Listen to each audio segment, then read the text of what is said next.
Oh, what a beautiful week we've had. It's it's like we're doing a really cool assignment. Mm. Today's reading quiz is almost like forcing you to learn about a particular part of the world. Some of you already have, and that's great. That particular part of the world that we're going to learn about in this reading quiz is China. We When it comes to global population factors, China's got it all. They've got ancient civilizations that have stuck around for a long time, at least culturally, a little bit. It's interesting. I'll just save it for the article. Um, they've got a lot of like basic physical geography factors that influence their ability to maintain a large population. You got rivers. They've got a relatively stable climate. Nothing too crazy, nothing too hot, nothing too cold. Um, and they've got a government that does a really good job of knowing that their population is a bit of a concern, and they actually did something about it. So let's get to the article because it is super interesting. Nowhere in this article is it talking about population that much. It will talk about things that the government's doing, but for the essay, if you've already looked at the question, be thinking about how these policies influenced China's population. Some of them are obvious, some of them not so much. And that's okay, because that's what this reading quiz is like all about. We want to make sure that you're at least practicing using your brain. Hi there. Are you awake? I hope you are. The rise of the Communist Party in China. China existed under a series of dynasties for nearly 2,000 years. While these dynasties changed over the years and there were many costly wars as power changed hands, the basic structure of society remained relatively stable. This long-lasting system came to an end when modern nationalist reformists overthrew the Qing dynasty in 1911. The Republic of China was established and the dynastic came to an end. A lot of pictures in this. Don't be intimidated by the 15 pages of stuff. The Republic of China was challenged after World War I by the growing Chinese Communist Party, or the CCP. The CCP eventually rose to power in China in 1949.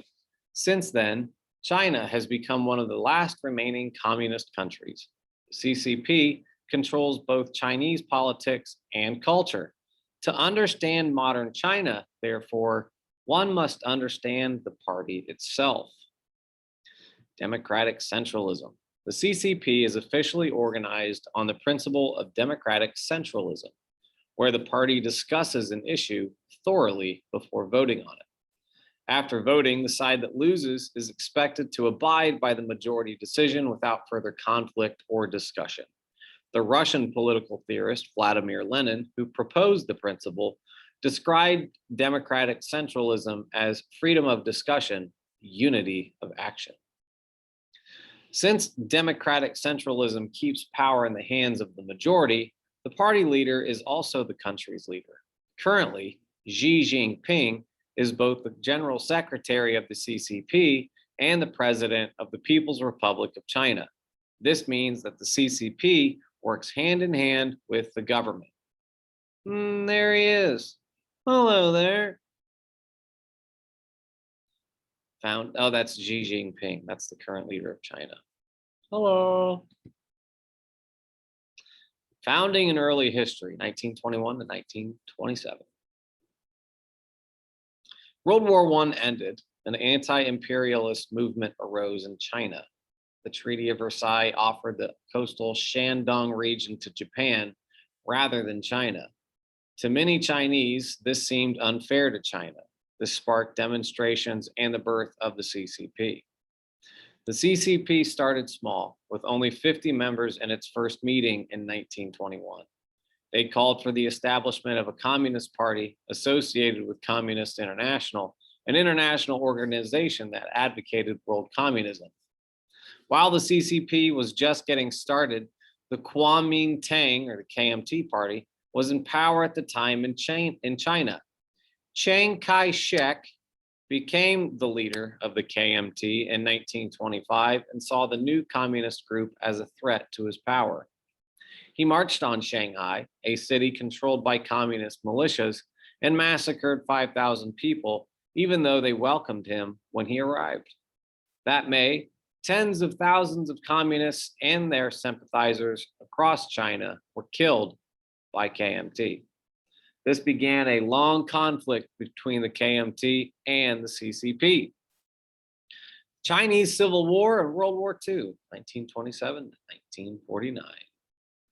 In July 1927, the CCP formed the Chinese Workers' and Peasants' Red Army under General Mao Zedong. The Red Army organized several uprisings to oppose the KMT's control of China. However, they were betrayed by their own regiment, and Mao's Red Army was forced to retreat to the mountains. The CCP faced early setbacks. First, Chiang Kai-shek had ordered the persecution of thousands of communists. Then, the Red Army had been forced to retreat. The CCP's urban organizational structure was nearly destroyed. However, by 1935, Mao had become the CCP's informal leader, and he was taking steps to centralize power and control beneath him. His leadership would prove one of the CCP's primary assets. The Second Sino-Japanese War and World War II paused the conflict between the CCP and the KMT. The CCP and the KMT joined forces to fight against Japanese aggression. The CCP used this time to expand its influence by gathering support from ordinary people at the expense of its current ally, the KMT. Following Japanese surrender at the end of World War II in 1945, the CCP and the KMT divided China in a civil war. The conflict lasted until 1949. At the beginning of the war, the KMT had 3 times more soldiers than the CCP. The KMT also had the support of the Americans and the Japanese. The CCP, on the other hand, had the support of the Soviet Union and China's rural residents and students. Though the KMT seemed to have the upper hand, the CCP had strategic successes and was eventually able to overthrow the KMT. By December 1949, KMT rule in mainland China had collapsed. On October 1st, 1949, Mao declared the establishment of the People's Republic of China, PRC. The Chinese Civil War had ended. Consequently, the KMT retreated to Taiwan, where Chiang Kai-shek later established the Republic of China in 1950. Single ruling party from 1949 to now. The second half of the 20th century was dominated by the Cold War. That is a fake bell. Sit down. It's in the middle of class. It's not a bell. The second half of the 20th century was dominated by the Cold War, where communist and democratic governments competed for spheres of influence in the world. China and the Soviet Union were the 2 leading powers in the communist sphere of influence. Stalin and Mao Zedong both ruled over their countries as authoritarians. Oh, it's Stalin. Mao's rule over China was complete. He immediately began instituting communist reforms, but often without regard to individual life. Some of his initial policies were land reforms that redistributed wealth among the people by removing land from the wealthy property owners and dividing it up more equally. This greatly reduced economic inequality. However, there was a policy to select at least one, and usually several, landlords to publicly execute during this redistribution. The campaign to suppress counter-revolutionaries, which involved public executions that targeted mainly former Kuomintang or KMT officials, businessmen accused of disturbing the market, former employees of Western companies, and intellectuals whose loyalty was suspect. A campaign to reduce opium addiction that was successful in the sense that it nearly eradicated the drug problem from society. However, 10 million drug users were forced into treatment and drug dealers were executed. The 100 Flowers campaign, which was started to encourage freedom of speech. People were encouraged to share their ideas and criticisms on how the Chinese government should be run. After a few months, however, Mao reversed the policy, and around 500,000 people who had spoken out were persecuted. Mao's first 5-year plan to quickly industrialize China. Like the Soviet Union, China was predominantly agricultural when it became communist. But communist countries often rely on industrialization. The 5-year plans were meant to heighten China's industrial capacity, but it took a heavy toll on ordinary people who had to make significant sacrifices in order for this to happen. These and other draconian measures were used to centralize power in the hands of the CCP, namely in the hands of Mao. Split with Russia. During the 1960s and 70s, the CCP experienced a significant ideological separation from the Communist Party of the Soviet Union, also known as the Sino-Soviet split. After the death of Soviet dictator Joseph Stalin in 1953, the Soviet Union embarked on political reforms aimed at worldwide coexistence. The Soviets softened their diplomatic approach, while the CCP was hardening to the Western world. Mao moved China toward a strict form of Marxism based on the unique characteristics of Chinese culture and history. Mao's Chinese version of Marxism required rooting out the capitalist and traditional elements within the country that, he claimed, were sabotaging China's rise to world power. By removing these subversives, China would be able to accelerate their industrial production and complete the socialist revolution, a cultural revolution. In 1966, Mao launched the Cultural Revolution. The goal of this campaign was to unify the country under a communist vision and boundless trust in Chairman Mao. To achieve these goals, violence and destruction were often used against anyone that was believed to be a threat. In the violent struggles that ensued across the country, millions of people, particularly intellectuals, were persecuted and suffered a wide range of abuses, including public humiliation, seizure of property, and, on occasion, execution. That's a propaganda poster. All right. Another big picture. There you go. Oh, waving the little red book. Little red book. This little red book? Does Mr. Wenrich have a bunch of, yeah, communist propaganda in my room?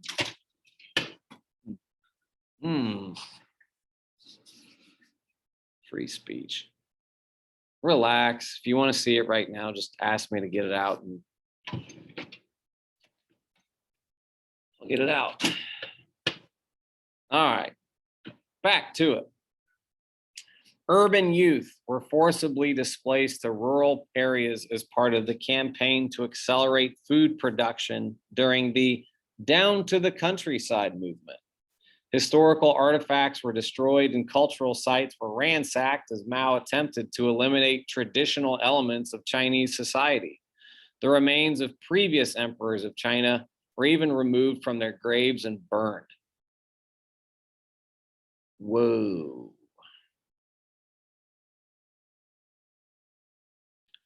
While the Cultural Revolution ended its active phase in 1969, the campaign did not officially end until Mao's death in 1976. Economic opening. Following Mao's death in 1976 and a power struggle within the CCP, Deng Xiaoping became the paramount leader. Deng opened China to the world's markets and reversed some of Mao's leftist policies. Deng argued that a socialist state could use the market economy without being capitalist. Although the change in policy generated significant economic growth, The new ideology was contested by both Maoists and those supporting political liberalization. Oh, look, Deng Xiaoping meeting with President Gerald Ford. For many, Deng's economic opening was not enough. They wanted political and social liberalization as well. This internal unrest culminated in the 1989 Tiananmen Square protests, a series of political demonstrations for democracy led by students in Beijing. The protests reflected anxieties about the country's future. Deng's reforms had led to economic growth, but only some were benefiting, while others still suffered in poverty. In addition to social inequality, student protesters also called for greater democratic participation and fixing corruption in the government. The protests were brutally crushed. 300,000 troops were sent to quell the protests. Demonstrators and bystanders were killed. Deng's vision on economics prevailed and little changes were made to address the protesters' demands. By the early 1990s, the concept of a socialist market economy, an economic system with some private ownership of state industries, had been introduced. In 1997, Deng's beliefs, Deng Xiaoping theory, were embedded in the CCP constitution. China today. Since becoming China and the CCP's leader in 2012, President Xi Jinping has initiated the most concerted anti-corruption effort in decades. He has also reversed moves toward collective leadership in favor of centralizing his own power. As a result, foreign commentators have likened him to Mao. Uh-oh. The political ideas wrong one. Xi Jinping continues to emphasize the importance of communist political thought in Chinese culture. His specific approach is known as Xi Jinping thought. It has been added to the Chinese constitution and is studied widely around the country. Today, the most popularly downloaded smartphone app in the nation is an app designed to teach Xi Jinping thought. It is called Wei Xi Jingguo, which translates to study powerful country. The CCP and modern China are inextricably linked as one and the same. China has depended upon its leaders to shape their Marxist ideology and increase its position in the world. From Mao Zedong to Xi Jinping, the history of China has been one of struggle and innovation. Time and the next leader will tell what comes next. And that is a bunch of Chinese history. And however long this video is, what you have to do now is answer the questions in the quiz based on the reading, and then use your brains for the essay. Good luck. Have a great weekend. And darn it, go Chelsea and Apaches. See ya.